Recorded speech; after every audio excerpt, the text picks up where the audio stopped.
It's my great pleasure to welcome you to Interfaith Earthkeepers 50th Anniversary Earthday celebration. Congratulations on finding your way to our site. Now that you know where we are, be sure to scroll around afterwards and you can learn about who we are, when and where we meet, and there's a lot of other great information for you to explore on that site. At the outset, I would like to recognize the Kayupuya people whose land this has been home to for millennia, and to acknowledge the unimaginable trauma of the doctrine of discovery to First Nations people everywhere. As we seek to live in harmony with the earth and with all beings, we would be well to listen to if they choose to share and learn from Indigenous knowledge and wisdom. Our program today and central take-home message has been beautifully expressed in the artwork created by my great-granddaughter, Sophia. In it, she says, "The earth is in our hands, and its future begins with informing and empowering our youth." So I'm delighted to have author of The Parent's Guide to the Climate Revolution, Mary DeMocker, and two young students, Trinidad and Diego, to speak to us on this theme. First, Bob Granger, a retired United Methodist minister, will share reflections on spirit, faith, and stewardship for Mother Earth. Right after that, Suzanne Giordano will play Peter Mayle's Blue Boat Home. The words will be on your screen, and I invite you to sing along. Sing as if no one is listening. Sing so your neighbors can hear. Or, if you prefer, sit quietly in meditation, center yourself in breath, and draw to mind images of our beautiful blue planet. Wendell Berry says it very succinctly, "What I stand for, I stand on." I would like to share a poem of his titled "Those Born to Farming." For the planter of trees, the gardener, those born to farming, whose hands reach into the ground and sprout, for us the soil is a divine drug. We've entered into death yearly and come back rejoicing. We've seen the light lie down in the dung heap and rise again in corn and grain. Our thoughts pass along the rowends like a moe. Oh, what miraculous seed have we swallowed, that the unending sentences of our love flow from our mouths like a vine clinging to sunlight, like water descending into the dark. Bob? The question before us today is this: how does the spiritual life relate to caring for Mother Earth? Well, for many, the word spiritual refers mostly to our relationship with divinity, however named and however understood. But the word spiritual can also refer to all of our relationships with ourselves and with each other, as well as divinity. And the word can even refer to our relationship with the world around us, with the plants and the animals, the trees and the mountains, the sun and the stars. Understood in this way, any activity that seeks to deepen our relationship to any of these can be understood as a spiritual activity. Many religions understand the spiritual journey in exactly that way. In addition, most religions also understand moral behavior as doing to others as you would have others do to you. The Mother Earth has treated us wonderfully well. Though it took a little assistance from a male and female human being, it's really Mother Earth that has birthed us. And she has nourished us throughout our days, nourished us with oxygen and with food, with beauty and companionship, and in countless other ways. Sadly, our Earth Mother is suffering from misuse, suffering from neglect, suffering from exploitation, and suffering from far too many of us humans for a conscientious mother to care for. So it's time for us to start doing for our Earth Mother what she has done so caringly for us. Time for we human beings to take seriously the challenge and the joy of caring for our Earth Mother as she has cared for us. It is for that very purpose that Interfaith Earthkeepers was created so that we could come together as faith communities and together engage in the ministry of blessing our Earth Mother with the love and the care that she so desperately needs. And that is our calling.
Thank you, Suzanne. There is an old African proverb that says, if you want to travel fast, travel alone. If you want to travel far, travel together. Mary DeMocker has done both. Mary DeMocker began her social justice advocacy with a Methodist youth group when she was 17, and she's been fighting and living for a healthy, just, and fun world ever since. After becoming a mother, she turned her focus to climate justice activism with a special interest in empowering parents, students, and families. She is the co-founder and former creative director of 350 Eugene, with whom she led youth-centered protests featured on PBS NewsHour and in videos shown to world leaders. Mary has been quoted in many magazines and on the topic of empowering young people in the climate crisis. Her book, The Parent's Guide to the Climate Revolution, 100 Ways to Build a Fossil Fuel-Free Future, Raise Empowered Kids, and Still Get a Good Night's Sleep, has been recommended on PBS, the New York Times, and by me. On our website, you can find out where to get her book. And with great pleasure, I welcome Mary DeMocker. Thank you so much for inviting me to be here today, Keith, and for all the organizers of this event honoring Earth Day 2020, the 50th anniversary, and the role that we can play in supporting and empowering and amplifying the voices of the young people in our communities.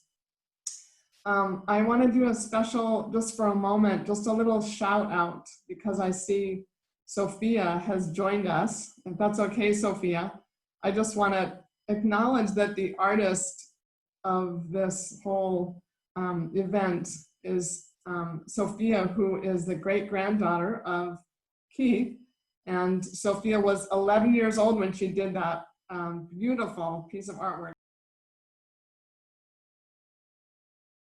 Also just want to, I'm going to be speaking for about 20 minutes and showing you some slides, but I just want to also introduce the two people that I'm co-presenting with in the next 45 minutes. And one of them is Diego. Maybe you could just wave there, Diego. And Trinidad. So just know they're part of these comments I'm making, but we'll have my comments first. So you can look forward to hearing from them, and they can correct anything that I say that they need to update or change. I'm now going to screen share, attempt, and we'll start the PowerPoint of the slides that I'd like to share with you today. All right, so what I want to share today a little bit is just kind of how I got here, and you've heard some of it, but a lot of it is from my parenting a boy and a girl for the last 24 years, and using their advice to me, particularly from my daughter, who is 24 and she's now a teacher. And she gave me some great advice for this slideshow this last week in her experience as somebody who's passionate about social justice and who has watched me work for the last 12 or 13 years with young people for climate justice, and also in her role as a teacher. So thank you to my daughter, Alexandra. So what I'd like to just start with is for us to just reflect a little on what kind of world we have even right now in terms of the challenge for young people. It's more complicated than ever, than certainly most of us experienced when we grew up, in terms of many things you can see on this list. I won't name them all, but school violence and having a climate right now in the political realm that's run by Donald Trump and some pretty right-wing violent rhetoric, in addition to all the usual teenage and young person concerns. On top of that, we have a democracy that's really been imperiled, particularly since Donald Trump took office. So the weight on young people is profound.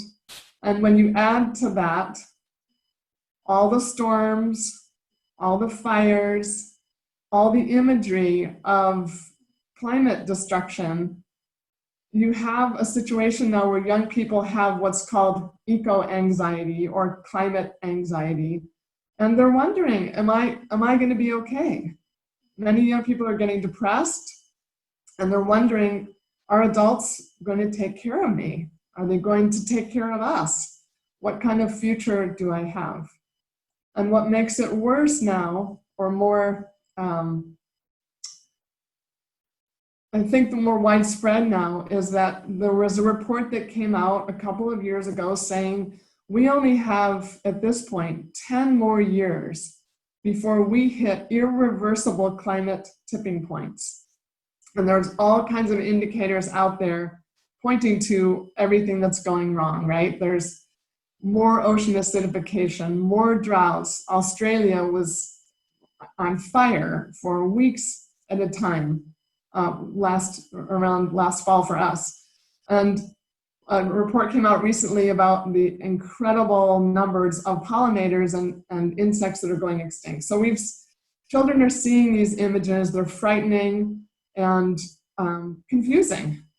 And at the same time, what's also confusing is there's this fossil fuel frenzy, this push going on from our own government to have more coal, have more oil, have more gas, have more fracking, to the point where the United States in the last few years became the #1 producer of oil products in the world, including fracked gas. And you add to that in our own region, we now have the Jordan Cove pipeline, which we've been fighting for 15 years. Suddenly, when we all went home in the last few weeks in order to shelter, protect our families, protect our communities, protect our whole humanity from the coronavirus, we had Trump actually expedite the permit for the Jordan Cove pipeline in our own community. So that's a more like local fight. And also rolled back Environmental Protection Agency, every single law protecting our health. So we're at an unprecedented moment in human history, and we're at this 50th anniversary of Earthday at a time when all of those hard-won protections are being rolled back. So we're at this moment in history when there's incredible peril, and we can see it more and more clearly, and our young people are seeing it. And they're scared, they're anxious, they feel betrayed. They didn't create this crisis, and they can't vote. They don't have the political power, they don't have the decision-making power, and they don't have the resources at this point to make the changes that we need systemically in time. So what they're doing more and more is using their moral authority. That's where young people have an incredible voice, demanding that the ruling generation of adults is held accountable for what they're doing to the planet and what they're doing to young people's futures. And I think we really need to know that this is working. And I'm sure you all know, if you're here today, Greta Thunberg from Sweden, and the incredible power she has, the incredible impact she has. We're heartened by the fact that Greta has inspired a large number of people and is really giving more and more, she's creating more and more alliances with young people all over the world. And I think one of those that we need to talk about is the Sunrise Movement and how much they've changed the game in the United States. The Green New Deal, which is a set of policies that we're all pushing for, I'm sure, to invest in renewables, to create a just future and create millions of jobs along the way. That is in play now because of a young congressperson, Alexandria Ocasio-Cortez, and because the Sunrise Movement showed up on the first day of the new Congress in 2019, in January, and they got arrested by the hundreds, demanding that the new Congress prioritize the Green New Deal. The climate movement is growing right here in your own town. Some of you have been to these courthouse steps events for our Children's Trust. But the thing that's important for us to know is that young people need our support and they need our company. And so what I'm offering today is just some examples of what does that look like. And obviously you're going to hear directly from Trinidad and Diego about what they feel. So they'll probably say things that are different, obviously, because they're young people, and I'm speaking from a mother's perspective, from an activist perspective, and an author's perspective on what I've found from my friends who are parenting and what has worked and not worked, and my experience working with students and teachers and schools and young people over the last 8 or 9 years. So here are my thoughts, and I want to really suggest, I want to give you a lot of ideas, but I also want you to remember this is not a to-do list. So please don't feel overwhelmed. I'm an idea person. I'm going to throw a lot of ideas at you on the personal level, on the institutional level for your churches, faith communities, and also on the political level. So this is just a menu, and take in what works for you. Leave the rest behind. So the first one is emotional, and I think it's important to just listen. I've talked to a lot of teachers who say kids, when they get information about everything that's going wrong or what their leaders are doing, they often have feelings they need to just process. So ask them how they're feeling, ask for their opinions, and listen more than you talk. This is always hard for adults, at least for me. Remember that they're consuming a lot of dystopic media. There's a lot of apocalypse in the news, a lot of apocalypse in their books and video games and cartoons and films.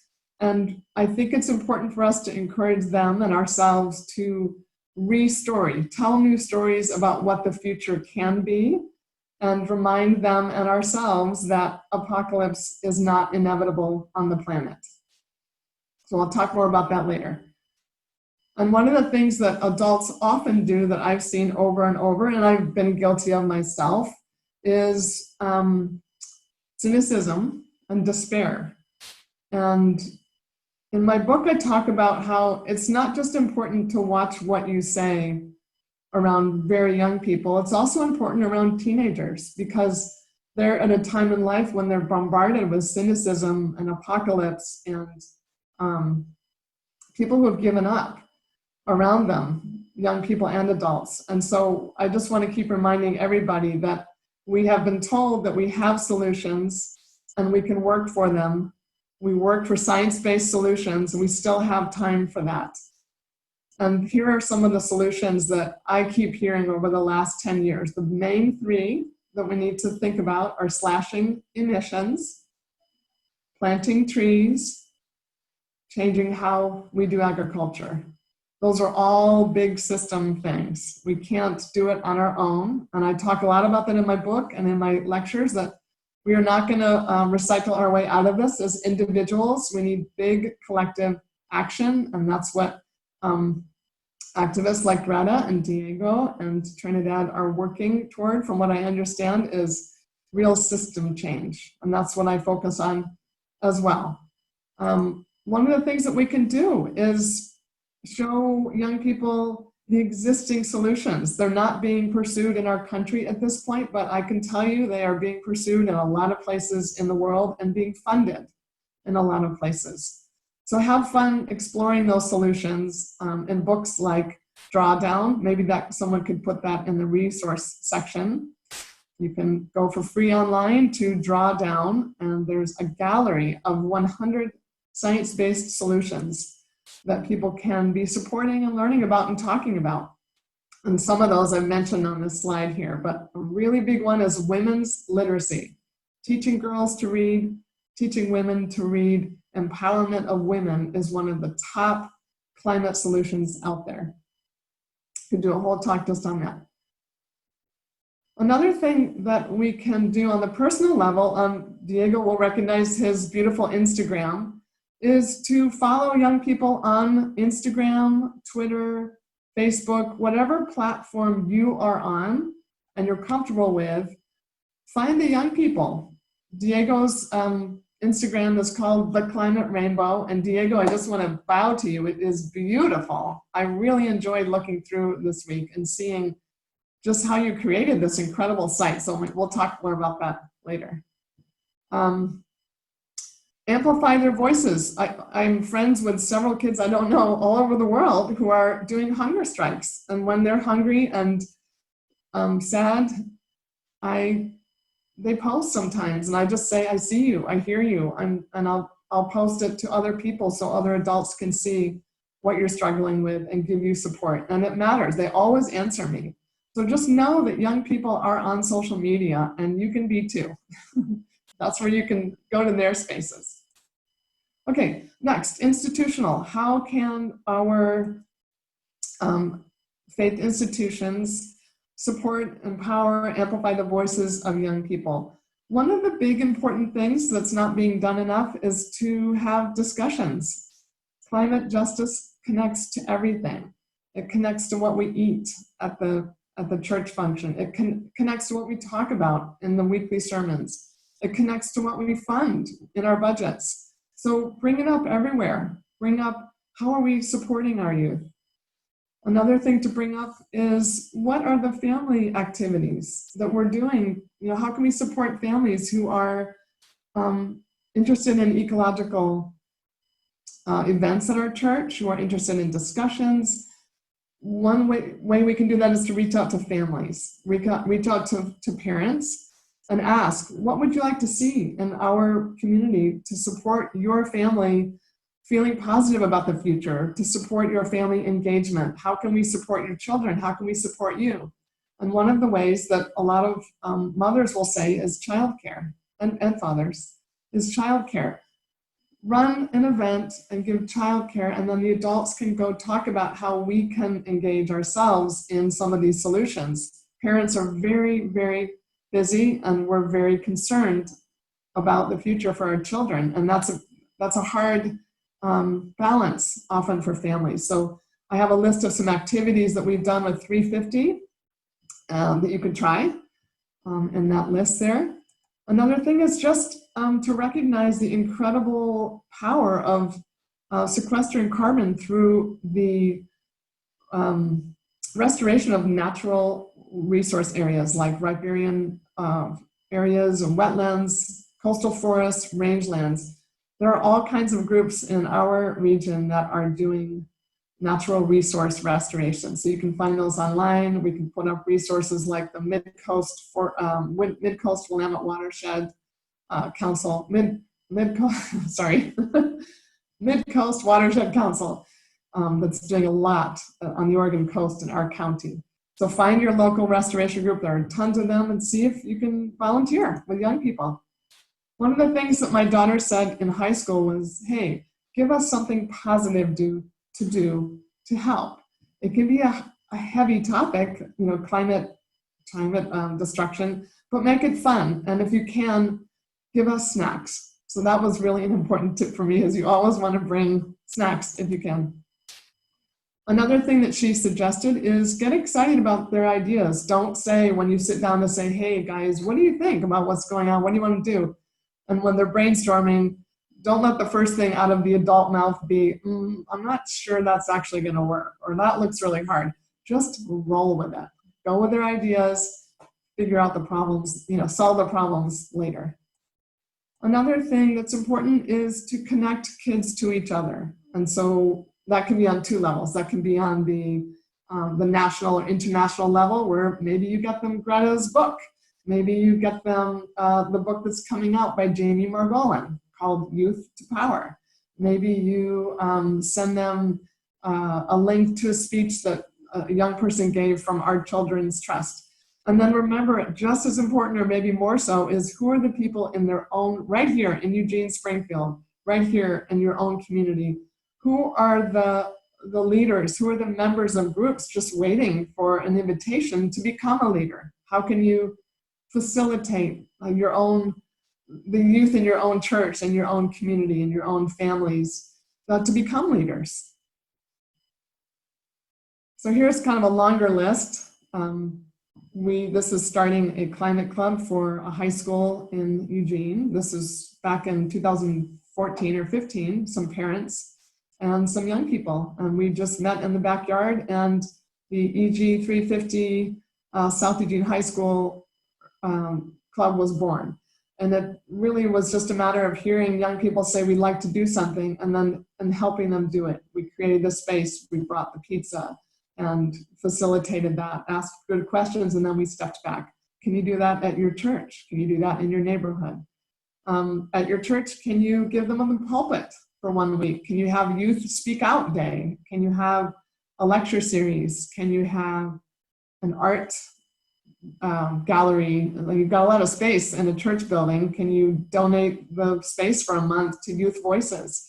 A lot of kids are really waiting to be invited to express themselves. You could host an art build. This was at the Methodist Church. We did this maybe 5 years ago. You could host a citywide gathering, get all the youths together from middle and high schoolers, you know, all the different high schools and middle schools, maybe even elementary school green clubs. Let them talk to each other and help them make those connections. Often we just need an adult liaison and a building. Buy them art supplies, buy them matching t-shirts. This was for our Children's Trust event, and the parents came together and bought them matching t-shirts, and those t-shirts are printed with the words, everything is connected to everything else. And that was kind of their mantra for the year when they were studying our Children's Trust lawsuit case, and they were writing speeches and preparing their own participation on the courthouse steps. I think we should be buying kids billboards. Those are expensive, and I think we need to see youth voices at that level along the highways. Ads at the Bijou, you know, at the local cinema, you can buy a slide and you can put up kids' faces and put their quotes on there, or encourage people to fund their groups. So let's, you know, think, I'm trying to throw out ideas for helping us as faith institutions and organizers and parents to think widely about how we can expand the youth voices. Oh, I'll just go back to that. We had in 350, we had an intern, a college intern, and she did for 3 or 4 summers, a week-long climate art day camp out at her country home. And it was really phenomenally successful. And then they led, their artwork and their speeches led at several events that we co-hosted with them through Eugene 350. Okay, and last, just a few more slides here, and then we'll get over to the young people, is political support. So this is a protest from right here in town with youth at different schools. And I was just there taking pictures. So one thing we can do is take pictures and post them on social media and ask how they want to be supported. Ask what they're looking for from adults. And I mentioned hunger strikes because I know I haven't heard of any in our community, but it's happening online more and more that young people are doing that, and they can use adult support and company and resources. And then this is, you know, maybe more for the younger people, is mentor them.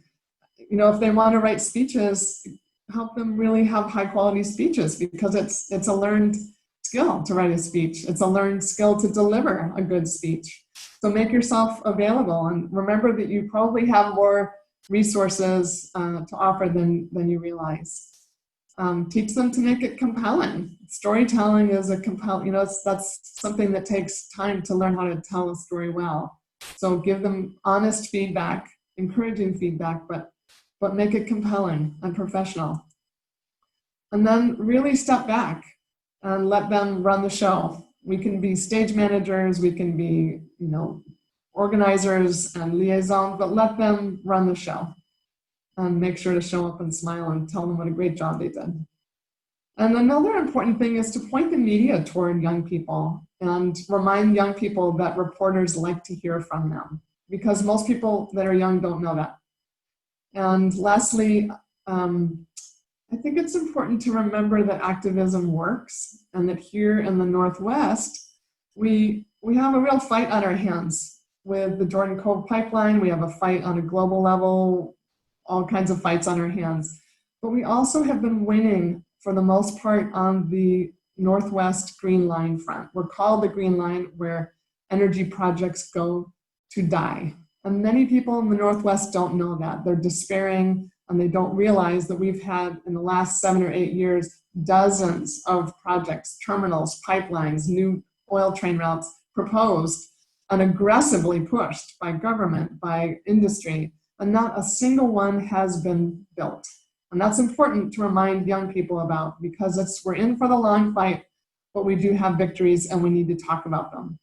So in terms of political power, give money to Sunrise, give money to your local climate club, give money to 0 Hour, find out those groups that are youth-led and see who you want to support.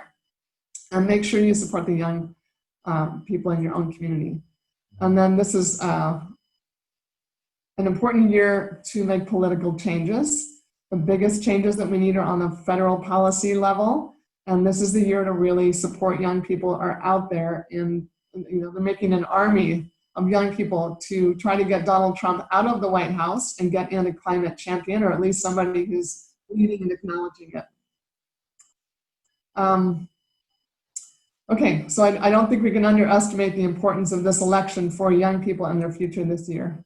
And this is my last slide. I just want to remind people that oftentimes I'll hear people say, oh, young people, you're amazing, thank you so much. And I think what I've heard a lot from parents and from kids is, please just let us be kids. Don't put us on a pedestal. Just join us, support us, listen, and stay in it with us. We need an intergenerational relationship that's strong in order to create the future that young people need.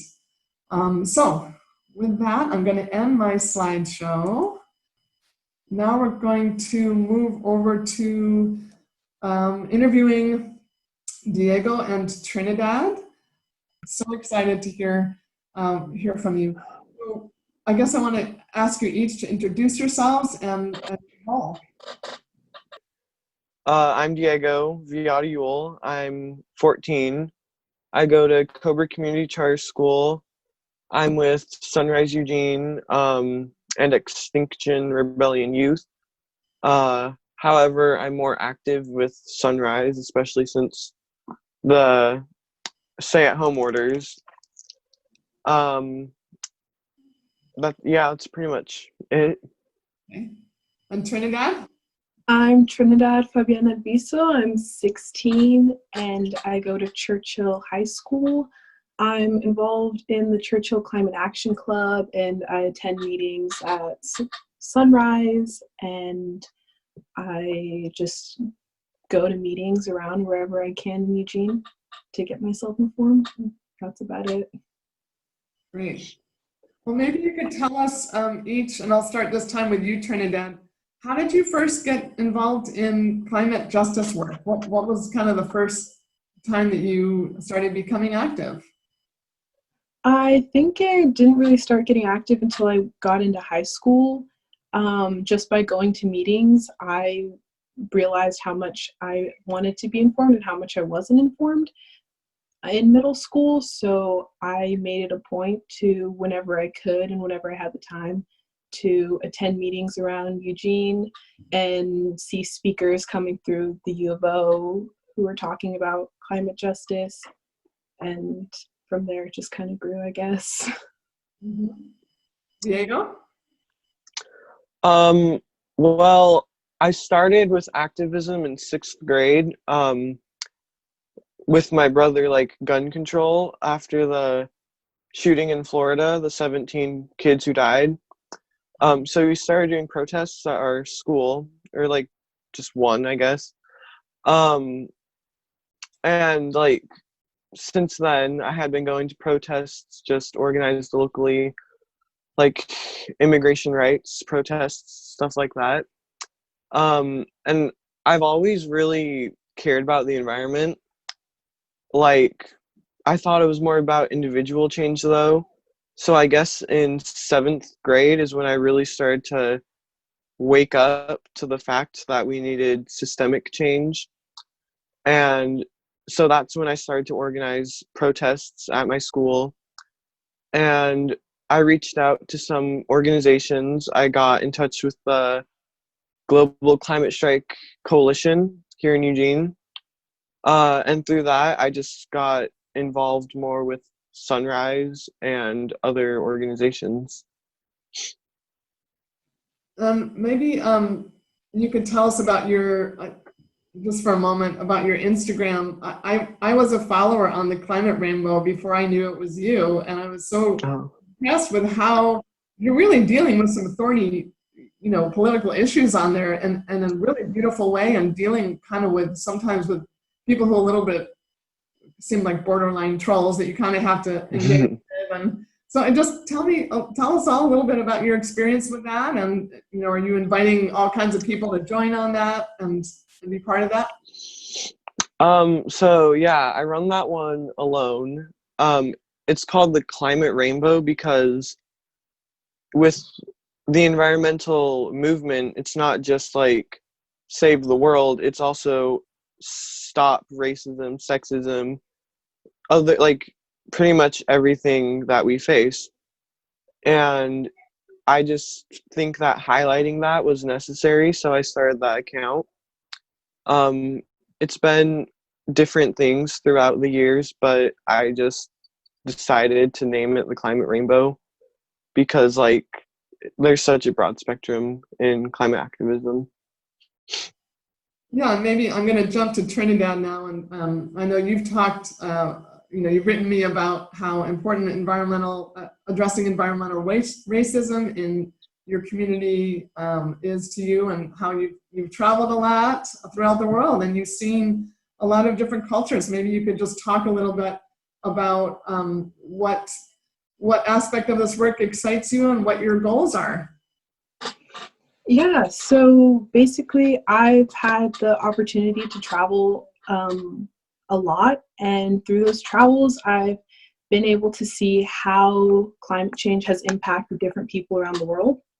And I've noticed that people who are impacted most by climate change don't have the right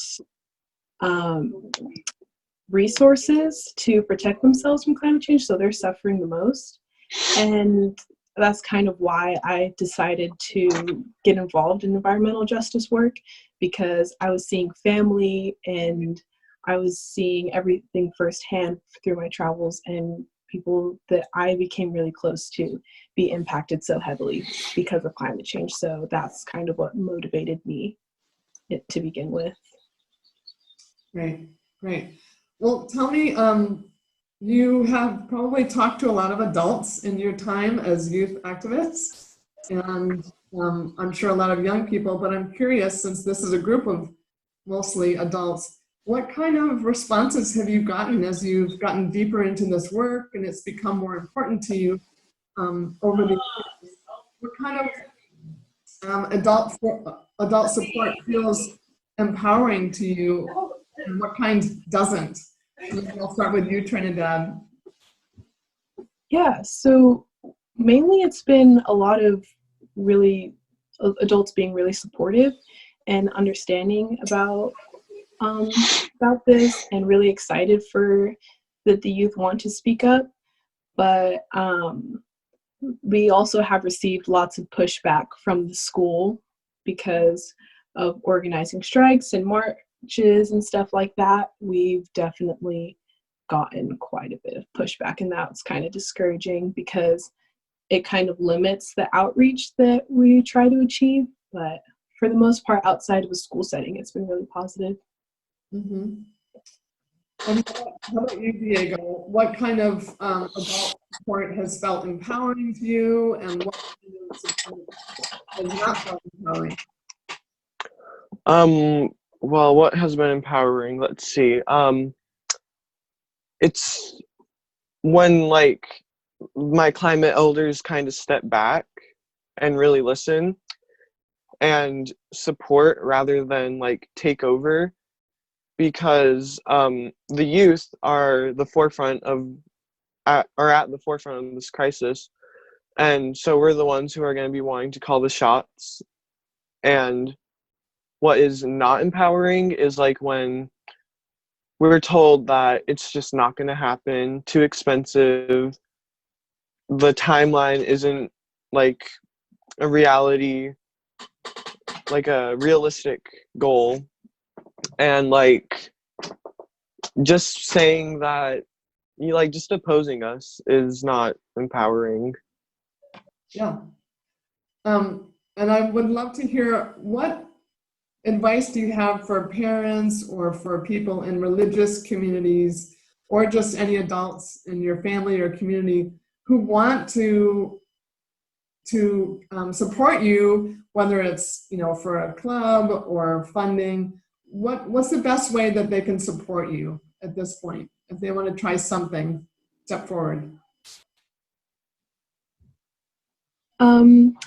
I think that it's really great that a lot of older people are getting really excited about helping the youth with this, but sometimes it feels like they are so excited about it that they're trying to fight this battle for us and not really taking a step back and using themselves as a foundation to help the youth have their voices heard.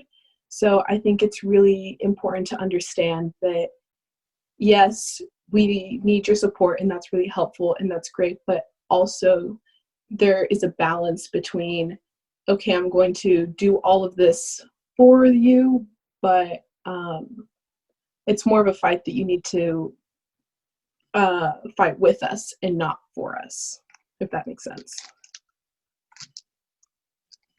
Yeah, and I think it's probably more important as you get older, right? I mean, there's this balance of trying to help younger people, you know, maybe in elementary school, to really facilitate for them. And then at a certain point, it really has to be the young people driving the conversation and driving the organization. Would that be accurate? Mm-hmm. And Diego, do you have any comments on that? I think Trinidad said it perfectly. When we do need help, I think it would be better to help us more with like logistics too, because that's harder for us to handle, mainly because of age, and like we're not even allowed to handle a lot of the logistical, like legal things. So let's give us some real concrete examples of that. Is that like permits? Is that what does that look like? Yeah, like permits. Like you said, applying for like billboards and stuff. I think you gotta be over 18. Like going out and getting some supplies that we might not be allowed to get. Just like stuff like that. I don't really know any specifics at the time. But also, like, if we ever reach out to you, being receptive, because like we're not going to know right now what we're going to need in like say a year if we're going to plan a big protest for next Earth Day or something like that. But yeah, just help us radicalize more. You know, I have a question. This isn't on my list of questions, but one thing I've heard from organizers, adult organizers, is, wow, the young people, they don't respond to my emails. No, they don't respond to calls.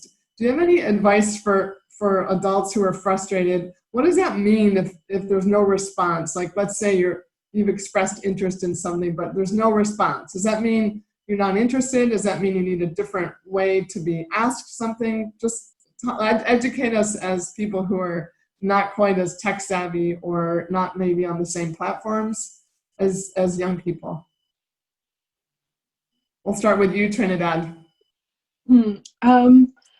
I'm not really sure. I feel like personally I try my best to respond to whenever somebody messages me about this kind of thing. So maybe just changing it into a way that seems less, I'm not really sure. I'm sorry. We could. Maybe just, I have no idea. Okay. Diego, do you have anything?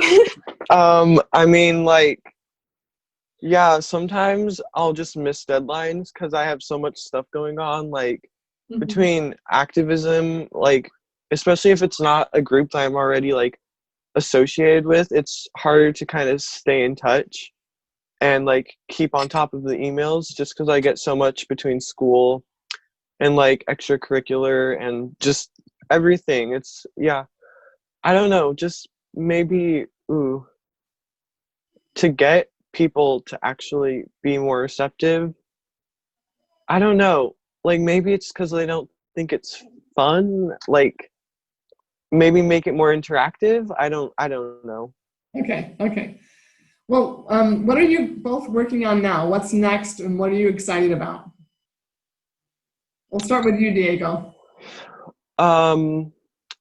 Well, I'm thinking of starting an XR youth chapter here in Oregon Can you explain after the for everybody?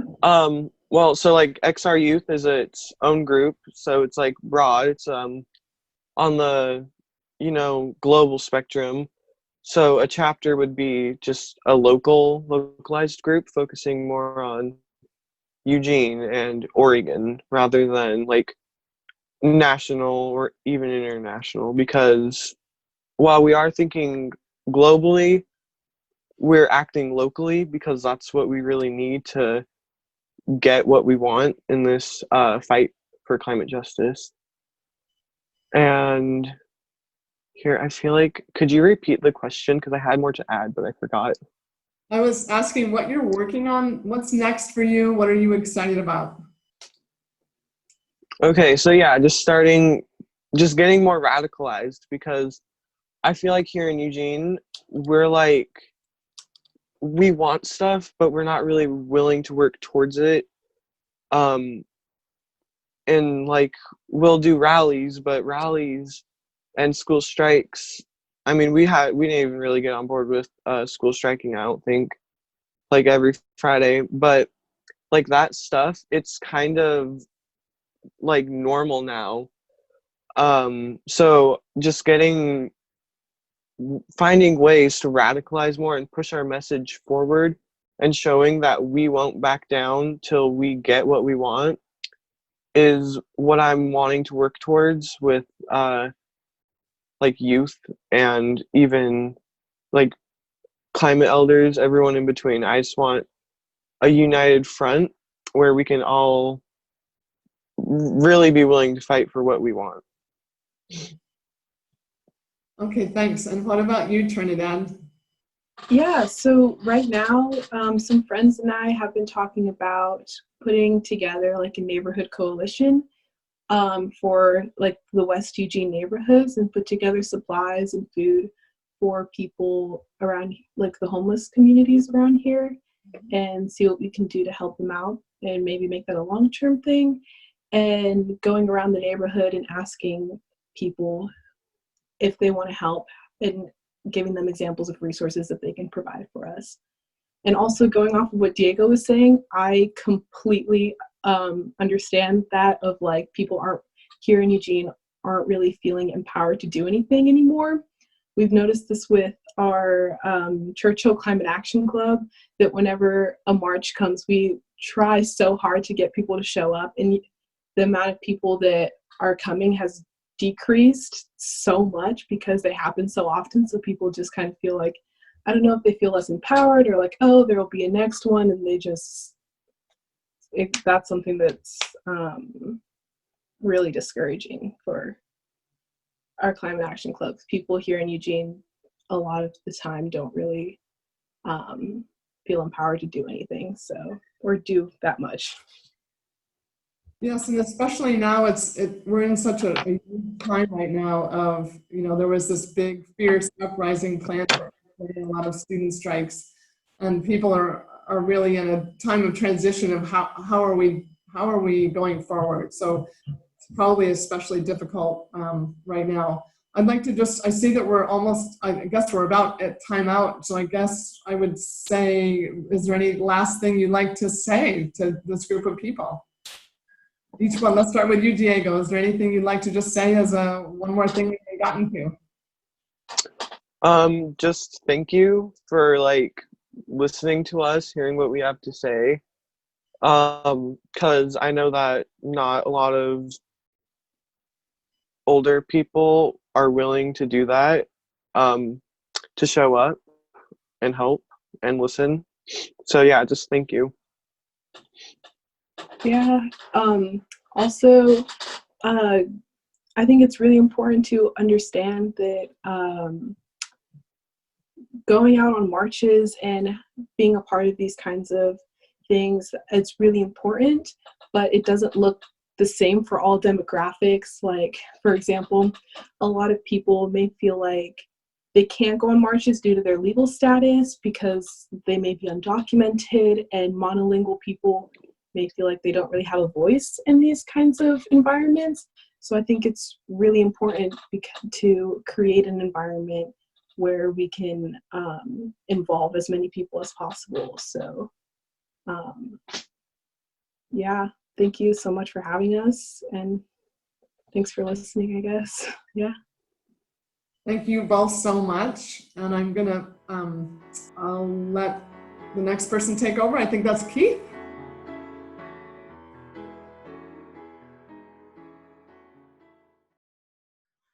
Well, thank you, Mary, Trinidad, and Diego.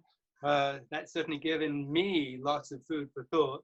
And I would like to thank you for your leadership and initiative, and giving us lots of good ideas today. I think the take-home message is for young and old, is to inform ourselves and to link that knowledge with action, both on a personal scale and also on the national and on the global scale. The one question people often ask is, what can one person do? And perhaps a simple answer to that is quit being one person. Join together with others and work together. If you're a member of a church, reach out to your other congregation members and go to your minister and encourage them to talk about these issues from the pulpit, not just on Earthday, but throughout the year. And recognize that this is not so much a political issue, but a moral, ethical, and at its core, a spiritual issue. And faith and hope help teach us how to deal with the uncertainty of our times, and not necessarily having all the answers, but to go forward with loving hearts and with an open mind, knowing that we have ways to solve these issues and build resilience and adaptation. I'd like to invite you at the end of this to go to our website, where we have a lot of virtual tabling videos on things that you can get engaged with. I'd particularly like to highlight the That's Our Farmer program, that has been a long-term Interfaith Earthkeepers initiative that supports organic farming and low-income households. We've got a section on divestment from banks and idling from cars, as well as a number of activities that you can participate with and learn from. I'd like to close with a short poem. Unfortunately, I can't remember the exact words and haven't been able to trace who wrote it, but the song Blue Boat Home brought it to mind. We're sailing in uncharted waters, and at times like this, it feels like the vessel of our lives has touched deep down in the depths upon a great mystery, but nothing happens. Stillness, silence, waves. Nothing happened, or has everything happened, and we're standing now, quietly, in the new life? Thank you.